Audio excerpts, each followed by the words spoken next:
Hello viewers, আসসালামু আলাইকুম। সবাই কেমন আছেন? আজকের ভিডিওর টপিক হলো লেজার লাইট নিয়ে। লেজার লাইটটিতে কত কালার বাতি জ্বলবে ও এটা নষ্ট হয়ে গেলে কিভাবে ঠিক করব, এই ভিডিওতে সম্পূর্ণ জানবো। আর একটা কথা না বললেই নয় ভিউয়ার্স, আপনি যদি চ্যানেলটিতে নতুন হয়ে থাকেন তাহলে সাবস্ক্রাইব করে পাশে থাকা বেল বাটনটি বাজিয়ে দিন। আর যদি সাবস্ক্রাইব করে থাকেন তাহলে অসংখ্য অসংখ্য ধন্যবাদ।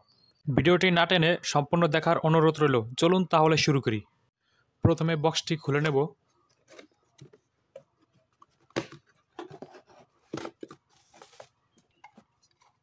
এই হলো লাইটটি।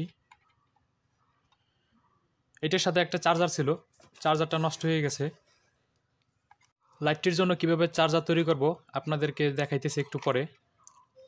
তার আগে একটা কথা বলি, এই লেজার লাইটটি অনেক সময় দেখা যায় আলো কম হয়, আবার অনেক সময় দেখা যায় আলো হয় না। আস্তে আস্তে করে আপনাদেরকে সব দেখাবো। এখানে দেখুন একটা ভলিউম দেওয়া আছে। এটা দিয়ে আলো কিভাবে আমরা বিভিন্ন রকম বানাবো সেটার জন্য এটা ব্যবহার করা হয়েছে। তারপর দেখা যায় যে এখানে 3টা মোড দেওয়া আছে।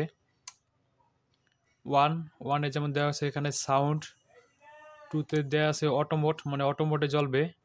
আর 3 নম্বরে দেওয়া আছে যে অফ, এটা মনে হয় সম্ভবত অফ করা যায় এখান থেকে।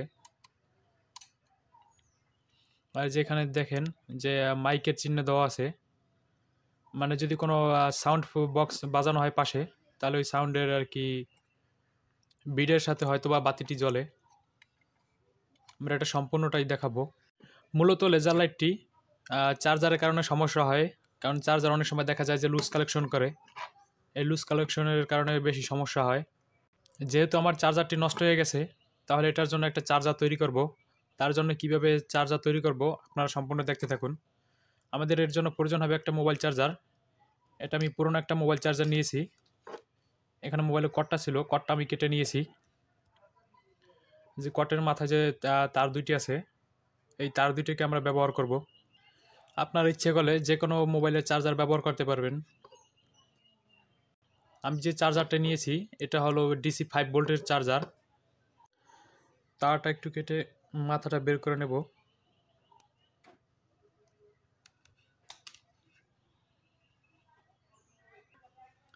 তারের তামাটা একটু বের করতে হবে।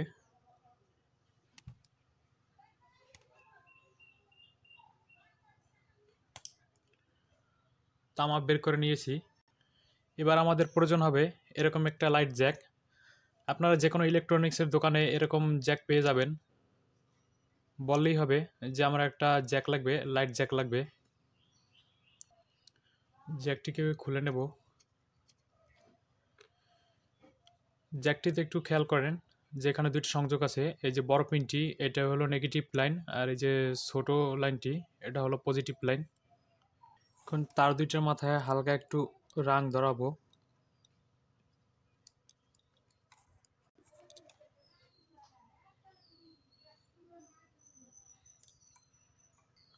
চার্জারের তারের সাথে জ্যাকের অংশটি ভিতরে ঢুকিয়ে নেব। চার্জারের যে তার দুইটি আছে, কালোটা হলো নেগেটিভ আর সাদাটা হলো পজিটিভ। তারের নেগেটিভের সাথে জ্যাকের নেগেটিভের সাথে সোল্ডারিং করে দেব।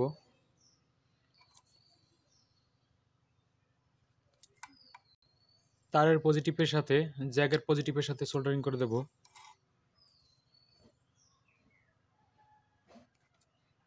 সোল্ডারিং করা হয়ে গেছে। এবার এই অংশটি টাইট করে দেব। জ্যাকটাকে সম্পূর্ণ লাগিয়ে দেব। মোবাইলের যে চার্জারটি আছে, এই চার্জারটি এবার কারেন্টে সংযোগ করব।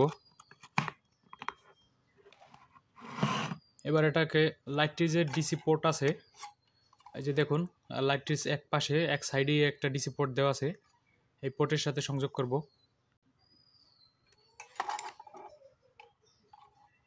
সংযোগ করে দিলাম।